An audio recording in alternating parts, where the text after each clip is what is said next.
Now it's my great pleasure to introduce Brigadier Peter Connor AM to speak to us this afternoon on the war in Afghanistan, the recent commander's experiences. Peter enlisted in the Australian Army in 1985, commissioned in 1988, and he served as the platoon commander of the 4th Battalion of the Royal Green Jackets, which is a British Army Territorial Infantry unit, and also in the 2nd 17th Royal New South Wales Regiment. Brigadier Connor has served on a wide range of appointments at brigade and divisional level, including Staff Officer Grade 1 Regional Operations, responsible for the coordination of deployments in the Solomon Islands, Assistant Commander Headquarters 8th Brigade, G5 Headquarters 2nd Division, Director General Reserves, Headquarters Forces Command, and he is currently the Director General Reserves Army in Army Headquarters in Canberra. His command experience is wide and includes Commanding Officer of the 2nd 17th Royal New South Wales Regiment, Commander of the Combined Task Force 635 rotation to the Solomon Islands, Commander of the 9th Brigade in Adelaide from 2014, Commander of the 8th Brigade in Sydney from 2015 to 2016, and Commander of the Task Group Afghanistan from November 2017 to September 2018. So would you please welcome to the podium Brigadier Peter Connor. Good afternoon, sir. Thank you for your introduction. That microphone's quite loud. And also I was SO1 recruiting and retention. I think it was 2 under someone. From November 2017 to September last year, I deployed to Kabul and was Commander of Task Group Afghanistan. This was personally and professionally a very rewarding deployment and opportunity to serve with Australian men and women from the Air Force, Navy, Army and the public service. In this time, there were glimpses of progress and of hope. There was the implementation of the South Asia policy, and there was also an increase in violence. And also at this time, Australia's commitment to Afghanistan increased in supporting some of the training academies. Slide, please. So a quote from the current President.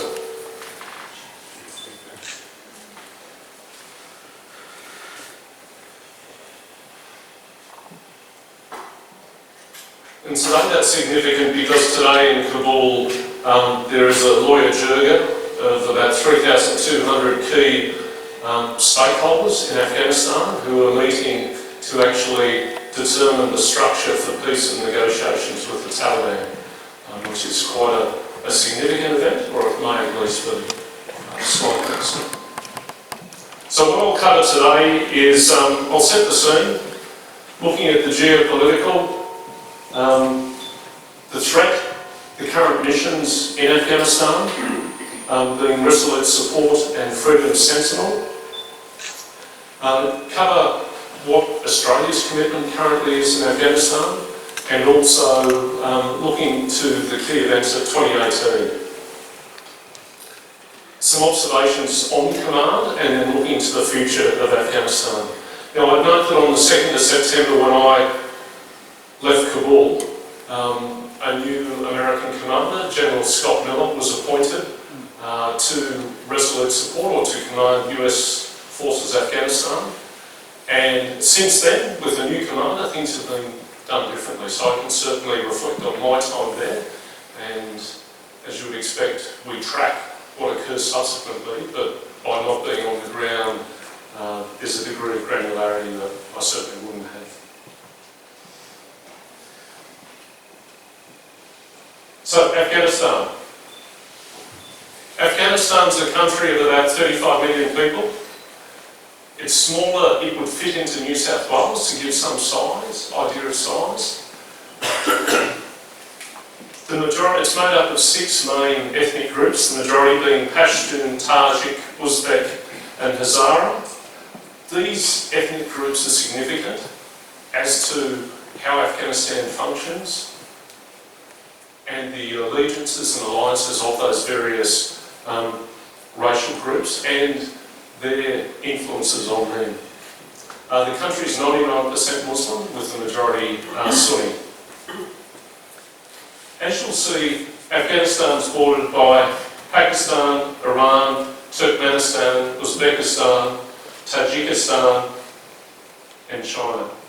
That is significant to the internal affairs and external affairs of Afghanistan. So looking to the environment, that's a photo in late spring, early summer, at the back of Kabul, and it is very green. From November to probably April, the colour of the land is very much as reflected in those mountains. Everything is grey and brown, and from where I worked, you couldn't see anything that was actually alive, other than people. It is fairly bleak, but then when spring and the snowfalls come, the countryside changes, in a lot of areas at least. In 2018, a visiting senior Afghan officer remarked on his visit to Australia that Australia was a very lucky country in that we're in an island, in that we had no neighbours on our borders, as Afghanistan does. And that certainly was quite a simple but profound statement as to the impact on what happens within Afghanistan with those 6 nations that may compete and may have sort of aligned aims or maybe not aligned aims. This also reflected the impact of various proxy wars being conducted in Afghanistan through history by state and non-state actors. To provide a perspective, in Anzac Day last year, we commemorated the 100th anniversary of Villers-Bretonneux, and also Anzac Day. On that, 3 days later, in Kabul, no one commemorated 40 years of conflict because the 28th of April 2018 marked the 40th anniversary of the Saur Revolution, where the government was overthrown. And when you look at a country that's had 40 years of conflict, of fighting, and where that's intergenerational, and that is what people understand is their world and how things work, it is quite challenging, I would suggest, to change that. But certainly there is a great aim to do so. Recent conflict in Afghanistan is complex, having moved from major conflict, initially with the Russian invasion of 1979, civil war, Taliban rule, the overthrow of the Taliban, and is now suggested by a senior British officer who deployed to Afghanistan on a number of occasions. Instead of a war, we now have an insurgency, where the majority of the people seek a stable life, and it's only a small percentage that seek otherwise. This suggests progress, as does the widespread use of electricity, improvement in education, infrastructure and national flags. One of the people I served with had been to Afghanistan in about 2005, and at that stage it's like, well, what's changed? And a lot of it's infrastructure, with more funding coming into Afghanistan, more power, so there's more lights. People can do more with that electricity. But one of the things he commented on was the Afghan flag. In that, in 2005, you wouldn't have seen it. You might have seen it on vehicles, but certainly not in the communities. And the Afghan flag is far more prevalent, which I would suggest leads to more pride in country and understanding of nation. Another lens to look at is that of a country at war, undergoing a narco, or rather than a country at war, looking at a country undergoing a narco-insurgency, where the blend of criminals and fighters is blurred. Afghanistan's the largest producer in the world of opium. This also then feeds to what resolution for Afghanistan can be in the future. If I go to, sorry, back one.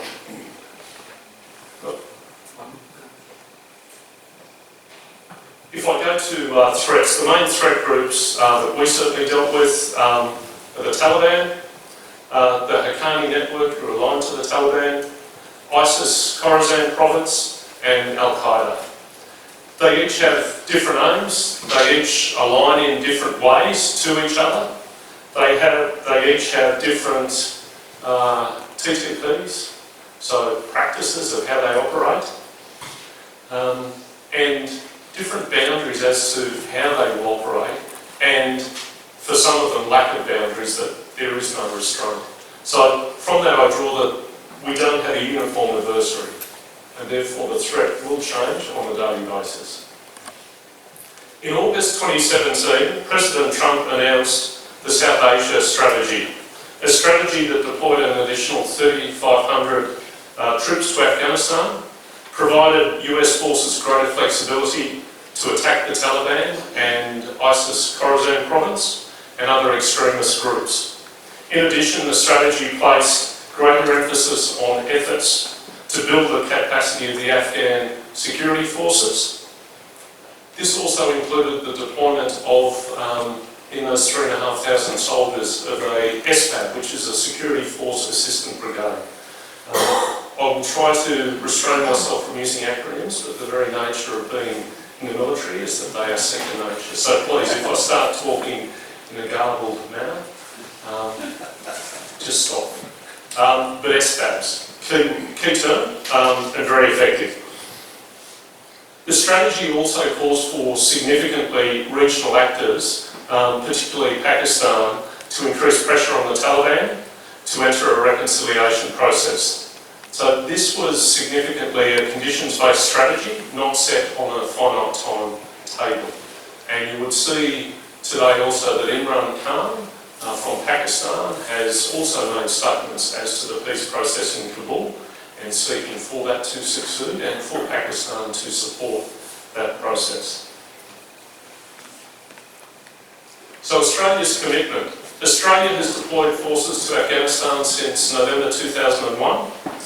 The current Australian commitment aligns to the Strategic Defence Objective from the 2016 White Paper to contribute military capabilities to coalition operations that support Australia's interest in a rules-based global order. To do this, Australia is working with the international community, based around NATO, towards a secure and stable Afghanistan that is no longer a safe haven for international terrorism.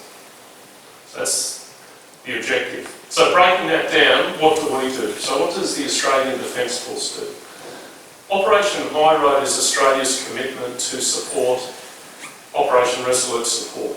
Operation Resolute Support is the NATO mission, the Train Advise Assist mission in Afghanistan. This is a mission that commenced on the 1st of January 2015, and it reflects the transition from ISAF, so the International Security Assistance Force, where there were 100,000 soldiers on combat operations in Afghanistan. As at 1 January, we're looking at an element of about 15,000 doing quite a different mission.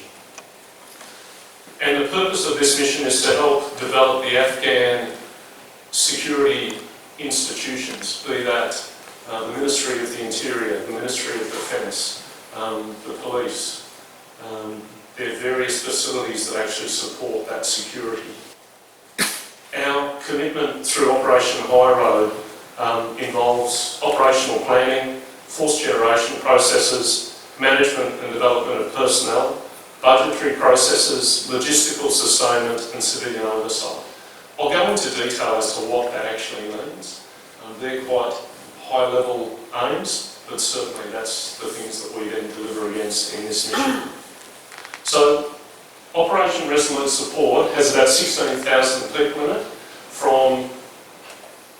and Australia has about 300 troops deployed, with the main troop contributing nations of America, Germany, Georgia, United Kingdom, Romania, Turkey and Italy. Australia is the second largest non-NATO country that is deployed there, but it's a mix of about 39 countries. On the other side, we've got Operational Freedom Sentinel. So that is the American US 4 Alpha, so United States Forces Afghanistan, counter-terrorism mission. And that is a specific mission by America into Afghanistan to effectively ensure that in the future you will not have, or Afghanistan will not be a base for global terrorism. And that's specifically targeting ISIS-KP, so Khorasan Province, Al-Qaeda, and as well as the Taliban. Commander US Forces Afghanistan is the lead of the NATO mission, so Resolute Support. He is also the lead of Freedom Sentinel. So one of those missions is very much US focused, being Freedom Sentinel, while the NATO mission being Resolute Support. That causes some interesting conversations and priorities between the two missions and the focuses of the nations and how they meld together. You'll also find that a lot of the American officers and staff then have a basis of working for both. So they will actually support Freedom Sentinel and also Resolute Support, which are quite distinct missions. So if I take you to Task Group Afghanistan, so that's the 300 or so Australians currently deployed in Kabul.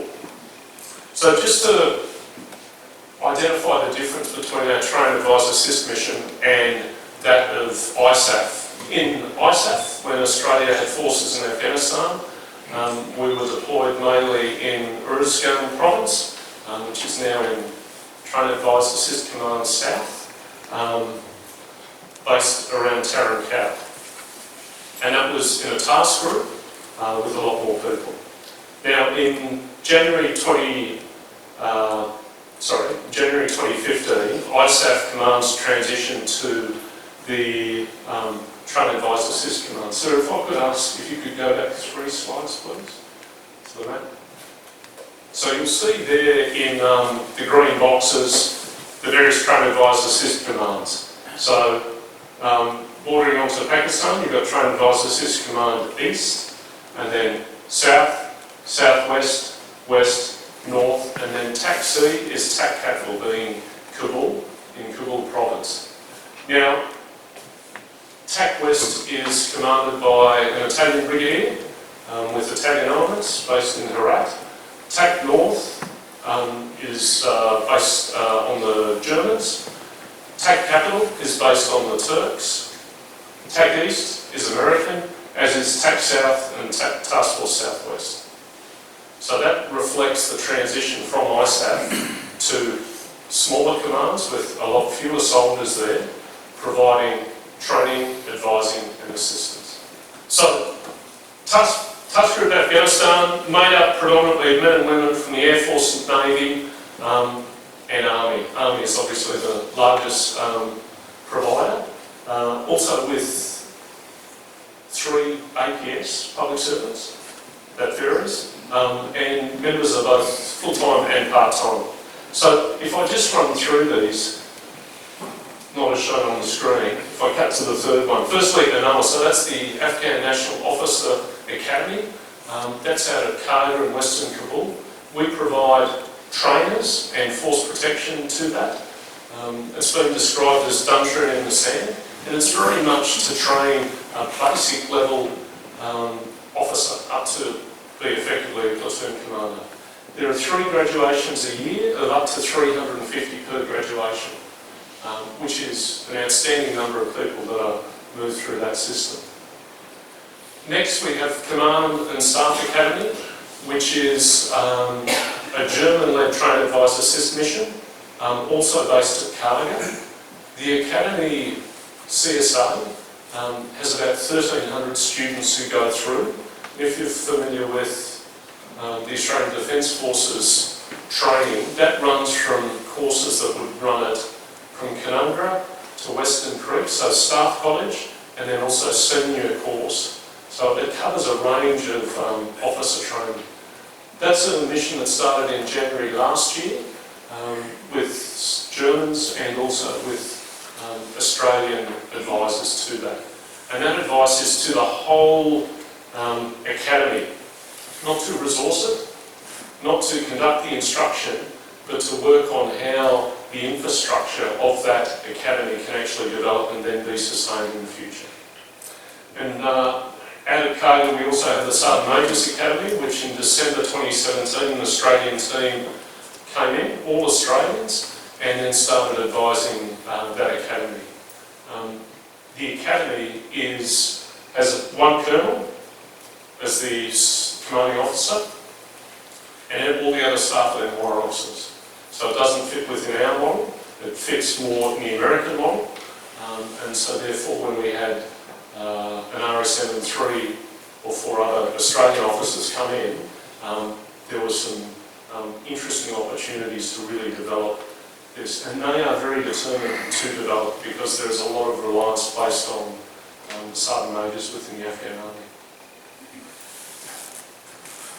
Next we have NSOC Alpha and SOAG, which is the Special Operations Advisory Group, which provide trained advice assist to the headquarters of the General Command of Police Special Units in Kabul. So that's a police element that's, I would suggest, a paramilitary element that actually deals with most complex attacks that occur in Kabul. It is highly effective, and we then provide advices to the headquarters of that, and also some protection to the people who go out and actually mentor the commander, so the Major General of that element. Kabul Garrison Command. So there's a command that is responsible for the security of Kabul. We have one of the largest advising teams that is now a Turkish-Australian team, with an Australian lead that is responsible for them developing that headquarters. So that headquarters is responsible for security in Kabul, which has about 5 million people. It's a joint headquarters, so it's Army, Police, NDS, which is the National Directorate of Security, and melding those 3 elements together to provide effective operations within Kabul. Next, TAC South. So we have a number of Australians there who work in the planning team, and as described by one of the Lieutenant Colonels who completed that. So it's an American headquarters. We then have a number of people who work in their headquarters, responsible for the planning of missions with the Afghan forces. That he learned so much from that, from the conduct of contemporary counterinsurgency operations using current technology. And that was sort of a great opportunity to learn. Next we've got TAC Air. I described TAC Air, so that's Train Advise Assist Command Air, of building an air force. The Afghan Air Force provides overmatch on any threat element, so they don't have air forces. And it really is then developing an air force and air power to support the ANDSF. So that's from training pilots, be it fixed wing or rotary wing, so helicopters, training the logisticians to actually maintain it, training the people who are responsible for ammunition allocation and storage, training the people who develop, who maintain the pilot's equipment so that they can fly.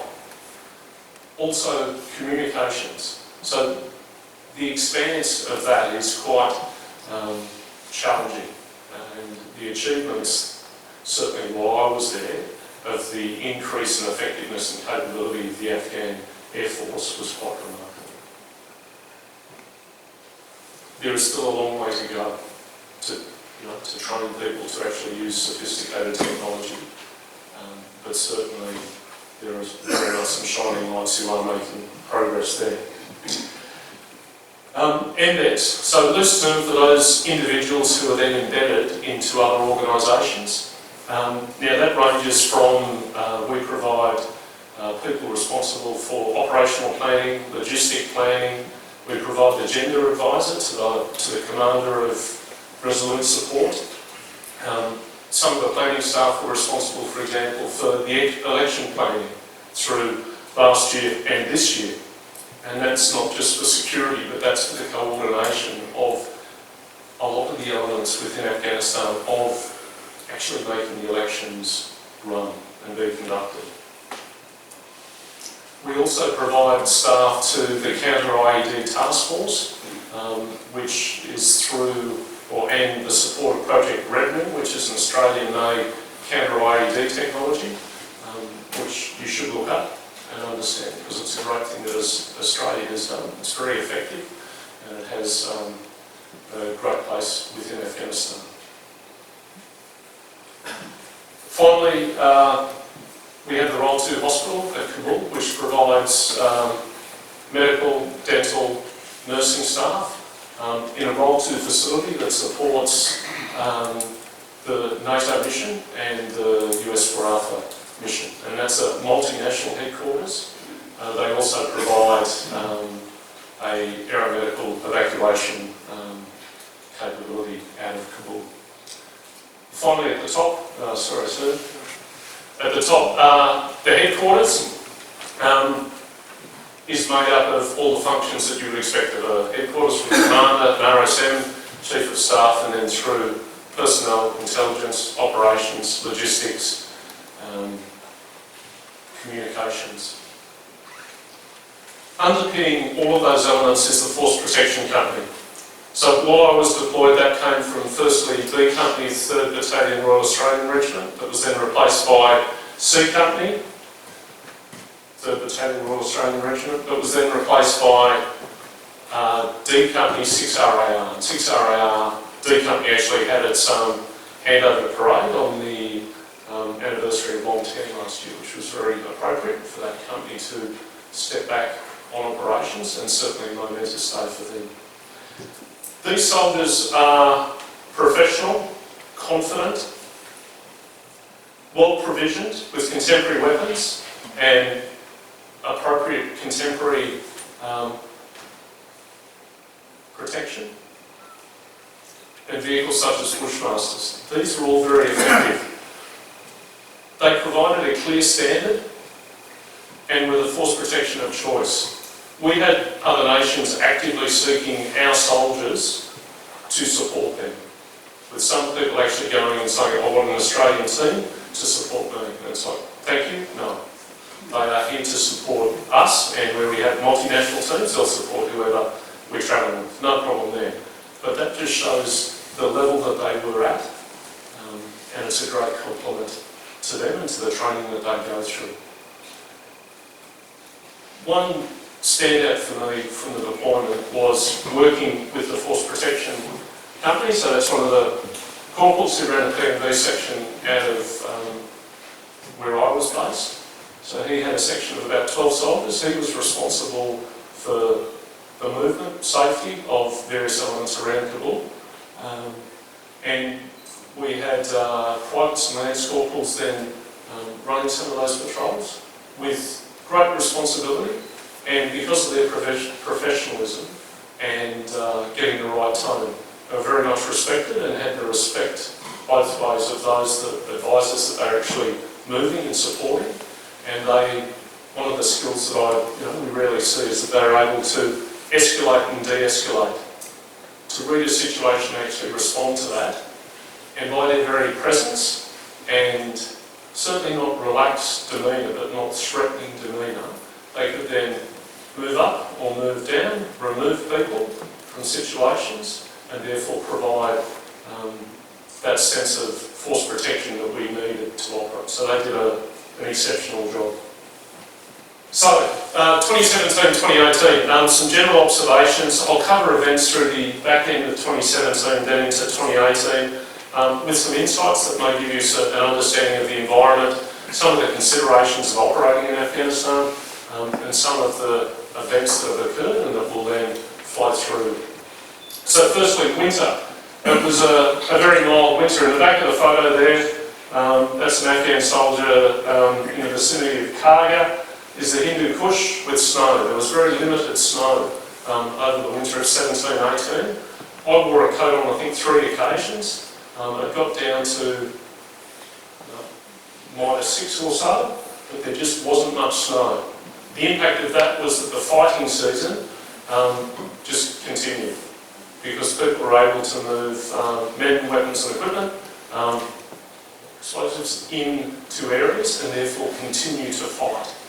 The other impact of that was on with the rainfall, so the snow melt in spring just wasn't there, which then impacted on the ability to farm, crops you would grow, and also the displacement of large rural populations. With certainly the consideration of will we now have almost a forced migration of people throughout Afghanistan moving into urban areas. Secondly, the new advisor teams. So, as I described, the Command Staff Academy commenced, and also the Sergeant Majors Academy. The challenges that they faced of moving into a new environment, both of those teams hadn't existed when they started, so they actually had to do the analysis as to what are you going to do, where can we influence and develop this academy.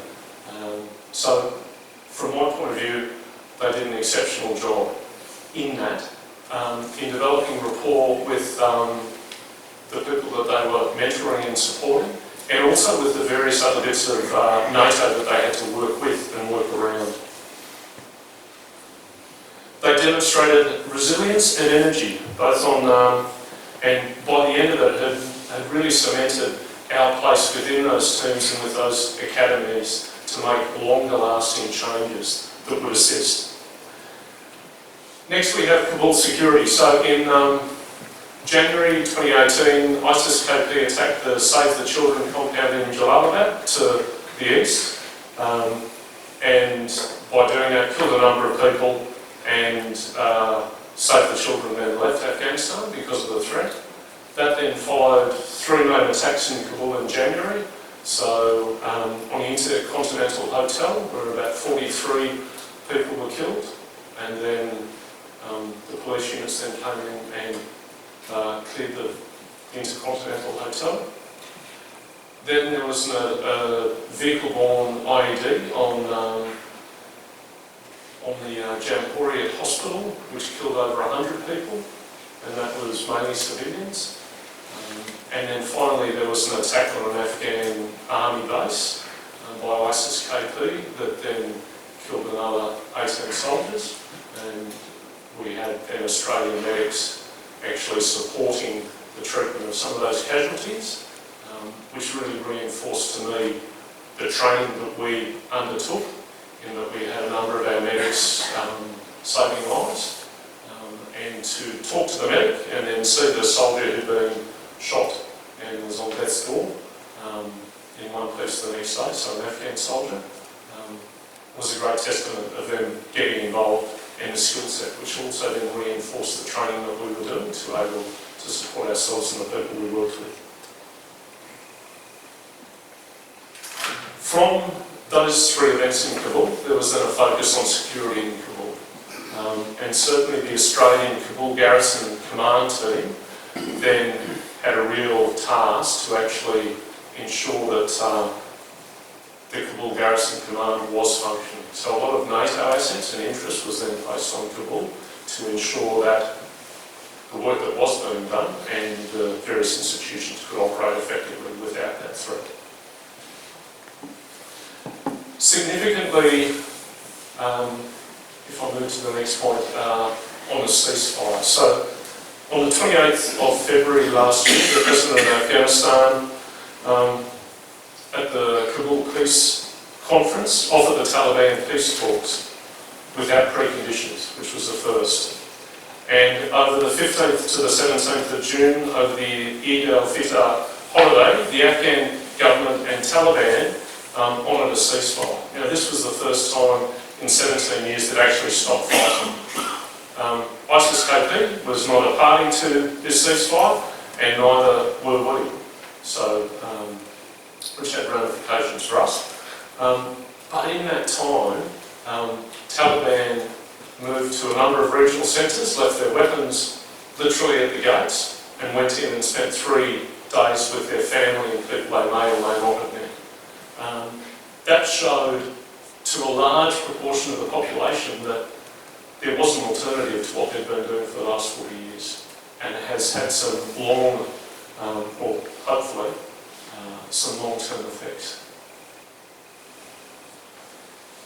In August, the President offered a 3-month ceasefire until the 20th of November 2018, which was not accepted by the Taliban. And as I mentioned today, there is a meeting in Kabul to determine how the next round of peace talks, or how that should be structured. SFABs, which I mentioned, so Security Force Assistant Brigades, they're American training teams that then deployed forward with their Afghan units that they were supporting. The SFABs were made up of all volunteers, all American officers and NCOs who had all served previously in either Iraq or Afghanistan and were determined to assist and make a difference.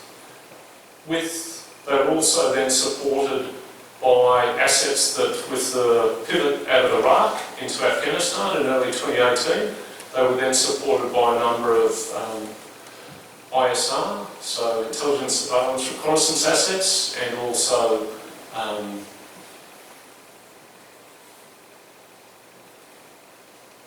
kinetic elements, so as in aircraft and various other facilities to actually provide that direct support to the SFABs.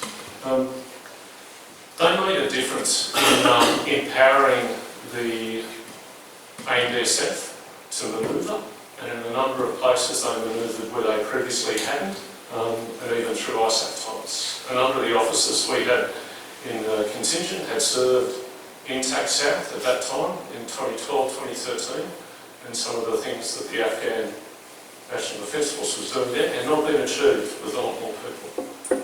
So that's a testament to that, and also to the initiative of some of the commanders there. ISIS-KP. So throughout 2017 and 2018, the presence of ISIS-KP increased, and their violence also increased as a very disruptive force. In the north of Afghanistan, in Jowzjan province, in about mid to late 2018, and the Taliban actively fought ISIS-KP and ended with the surrender of about 200 fighters and family, and also significant effects to the north, to the east in Nangarhar province. ISIS-KP still does pose a threat, and has been identified as something that needs to be removed to actually achieve peace. Elections. In October 2018, district and provincial elections were conducted. That was a long process to get to that process. As I mentioned, one of the Australian officers involved in advising was key to actually standing up that capability, working with a number of other elements. And a lot of the campaigning and military effort was to then secure areas of Afghanistan to allow people to register. So in Afghanistan, elections aren't as we will face in 3 weeks' time. In Afghanistan, you first got to register everyone. And because there's not a central database of your population, because there isn't an accurate census, you then need to bring people in to actually register. And then you need to get them to vote at a later time. You also need candidates to register. So it isn't the go to your local public school, have a sausage sandwich at the end of it. It is very much a very deliberate process where you're looking at what are the securities for the voter registration census, how many female searches do you have, how many male searches, when will they be open, how do you let various people in, how do you provide that envelope of security around them. It also was defined by then various of the threat elements seeking to posture themselves by significant actions, and that was demonstrated in Ghazni in August and in Farah in May, where Taliban actually moved into those main regional centres to demonstrate that they were, they did have power and could project themselves. Both of those, the Taliban were moved at, quite high casualties, but they had, looking at their information operations, whether that was successful or not, but there was certainly a lot of posturing through 2018. The NATO commitment. In July 2018 at the NATO summit in Brussels, NATO members and Resolute Support operational partners agreed to extend their financial support and their commitment to Resolute Support until 2024. That reflects the South Asia policy to some extent, having a longer term that may not be then weighted out. And it also reflected Australia's then added commitment to Resolute Support in the provision of UH-60 or Black Hawk pilots and maintainers, which are now in place in Kandahar in southern Afghanistan. Inherent law. In 2018, inherent law was implemented. This sought to remove and retire more than 3,500 older officers across all services of the Afghan Defence Force, partly to create a structure that reflected a more contemporary service, also to reduce corruption, and to provide an opportunity for younger, more educated officers to come through. As General Vattel, Commander Central Command, stated, this will replace the older leadership with a new generation of Afghan officers and commanders whose principal experience is driven by their relationship with the US and other coalition forces. This was also to promote greater transparency and greater opportunity. So observations. There are actually some soldiers from B Company 3 RAR out at Karga in Western Kabul in winter, just about to redeploy. So, firstly, command. To provide some context, the task group's geographically dislocated. So we've got three elements or three areas that we work out of in Kabul, and also to the north in Bagram, and also in Kandahar in the south. About half the elements are under different command structures, so are actually embedded into other nations' commands or into Resolute Support. Many of these people are then immersed in their roles. The threat is constant and dynamic. Some advisor teams and force protection come in on a 6-monthly basis as a team, but the majority of people come in as individual roundouts. So what that means is that there's a constant churn of people. Movements by road or rotary wing in Kabul, and then fixed wing or rotary wing outside of Kabul. Using American, British, New Zealand or Australian assets.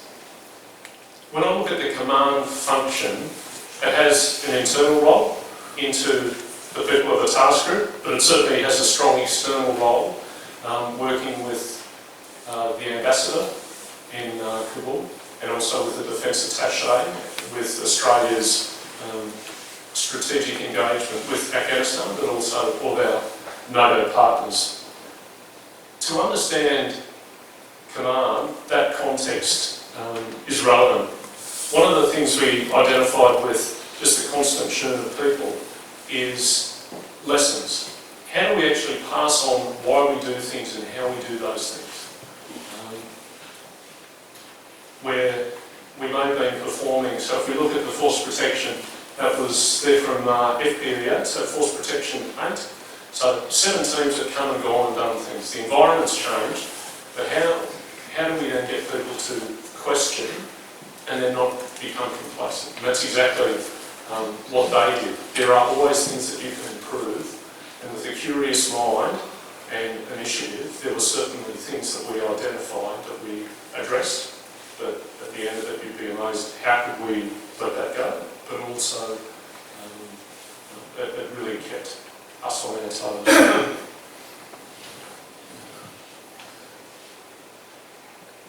Because of the dislocated nature of the task group, I also relied on setting standards, obvious thing to do, and adopted the Army's values of courage, initiative, respect and teamwork. They became the task group's values, regardless of service, or be it Army, Navy, Air Force or APS. So that's what we then lived by. That was reinforced on a very routine and regular basis, and how people were judged. A tenet of my command was also that of the 17th Battalion, factor command, so deeds prove. It's not what we talk about, but it's actually how we conduct ourselves and looking for positive action.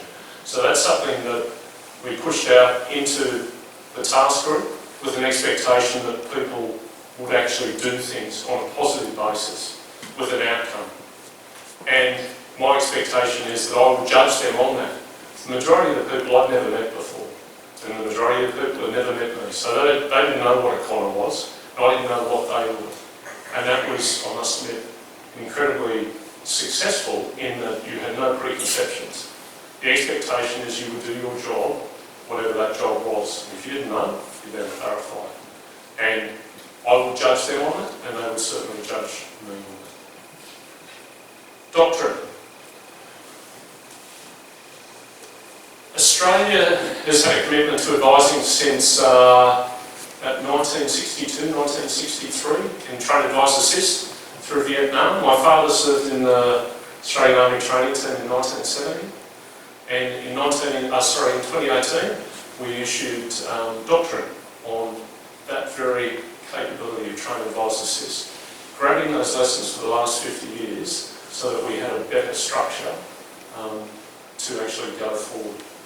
When you look at Op Augury, which is the operation, it's a global operation, but for example, the efforts currently in the Philippines and supporting the Philippines, that is also under a Train Advisor system. I would suggest that looks to the future of the Australian Defence Force and how we will posture ourselves and assist in the future.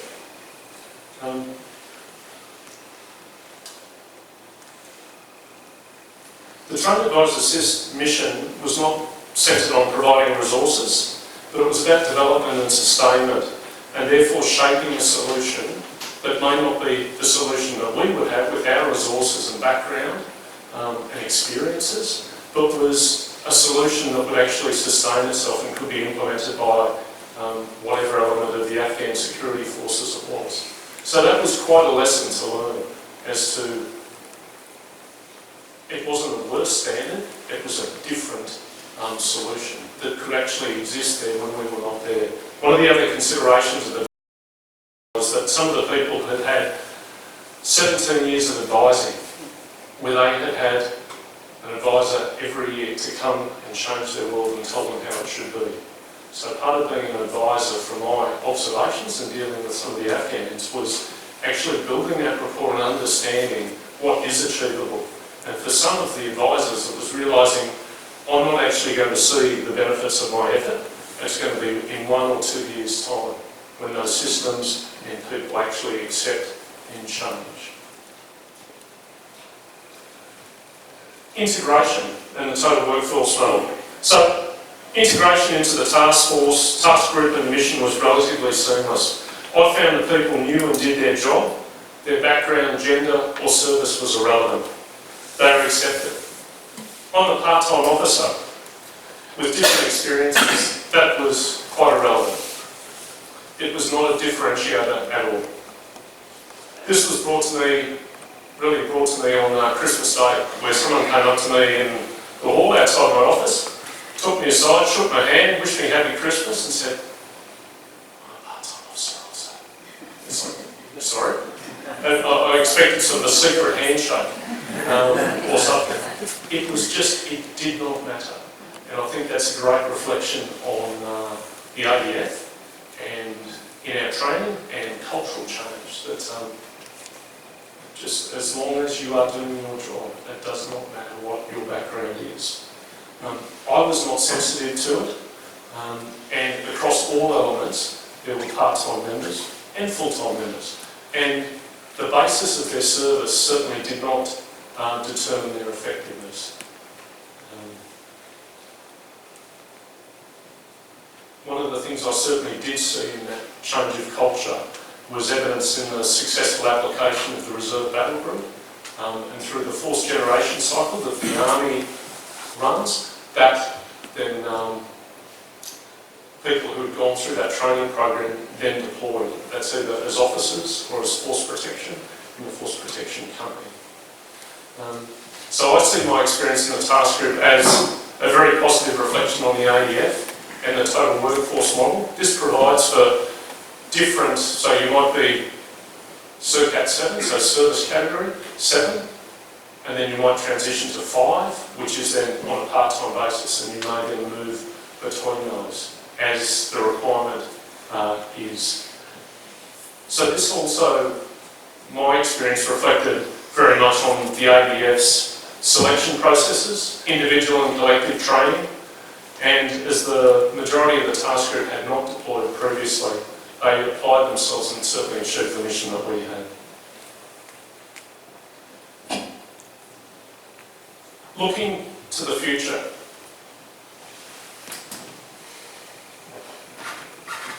so TAC Air, with our continuing involvement in Train Advice Assist Command Air, I see that there is great potential there to actually develop the Afghan Air Force. And certainly in TAC South, towards the end of last year, Brigadier John Shanahan took over the command of TAC South when the American Brigadier General who was commanding TAC South was wounded. So John Shanahan took over that. But within that element, with the Australian planners who are there, they have an exponential role and a very positive impact on the conduct of TAC South and also on the conduct of the Afghan National Army Corps.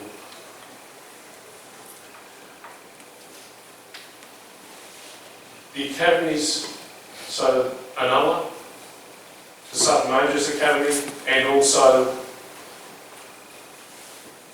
the Command and Staff Academy continue to grow, and that will have a I see that it will have a lasting legacy in the education and development of the officer and senior NCOs of the Afghan National Army, and also of their commandos and other elements. Finally, a military solution. It's been described that the war in Afghanistan, or insurgency, is a stalemate, and that realisation is that there will not be a military outcome, and that therefore there must be a political outcome and negotiation through peace. And that's evidence in what's happening today, and that's also evidence of the realisation across more recently as to that. And finally, there are presidential elections in September this year, which offer an opportunity for a change within Afghanistan and greater participation of the people. In conclusion, the task group is making a difference to improve the capability and capacity in a sustainable manner for the institutions of Afghanistan. This also upskills our people through practice, through developing a relationship with partners, and demonstrates our ability as a capable and contemporary force. This aligns to deliver capability in accordance with at least the Chief of Army's vision of accelerated warfare, as we operate against different threats in a joint environment, and we're agile and able to actually change in that environment.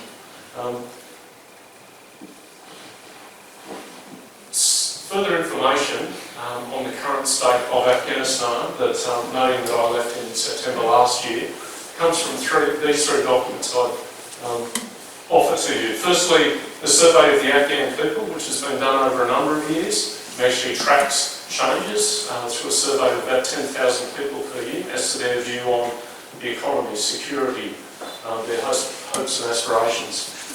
A review of Operation Freedom Sentinel, and finally the Special Inspector General for Afghanistan Reconstruction.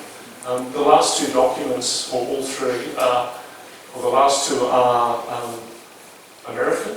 They are very direct documents and worth a read to understand what's happening at the moment.